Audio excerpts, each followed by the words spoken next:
नीतू को बचपन से ही गुड़ियों का बहुत शौक था। रंग बिरंगी गुड़िया, छोटी बड़ी गुड़िया, उसके कमरे में मानो गुड़ियों का मेला लगा रहता था।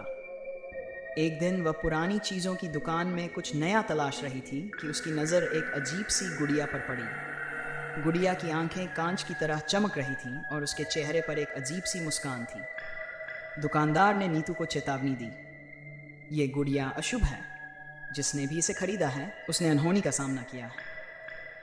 लेकिन नीतू हंस पड़ी।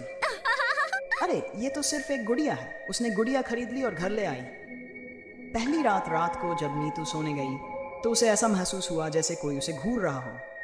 उसने आंखें खोली और देखा कि गुड़िया अलमारी में उसी की तरफ टकटकी लगाए देख रही है। नीतू ने सोचा कि शायद ये उसका वहम है और फिर से सोने की कोशिश करने लगी। भयानक घटनाएं। अगले दिन से घर में अजीब घटनाएं होने लगी। रसोई में बर्तनों के गिरने की आवाज़ें, दीवारों पर खून के धब्बे और दरवाजे खुद ब खुद खुलने लगे। नीतू ने समझने की कोशिश की लेकिन कुछ समझ नहीं आया। खौफनाक रात। एक रात नीतू की नींद अचानक खुल गई। उसकी सांसें थमी की थमी रह गईं। गुड़िया उसके सिरहाने बैठी थी। उसकी कांच सी आंखें सीधे नीतू के चेहरे पर थीं। नीतू कांप उठी और चीखने लगी। तभी गुड़िया के होंठ हिले और उसकी भयावह हंसी पूरे कमरे में गूंज उठी। नीतू का दिल जोर जोर से धड़कने लगा।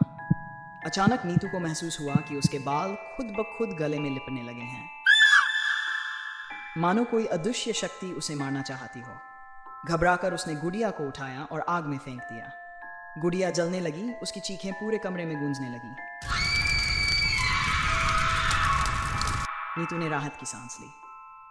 खौफनाक सच, लेकिन अगली सुबह जब नीतू जागी तो उसके होश उड़ गए। वही गुड़िया बिना किसी जलने के निशान के मुस्कुराती हुई उसके बिस्तर पर बैठी थी।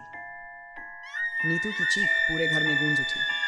कहानी का अंत, लेकिन खौफ की शुरुआत।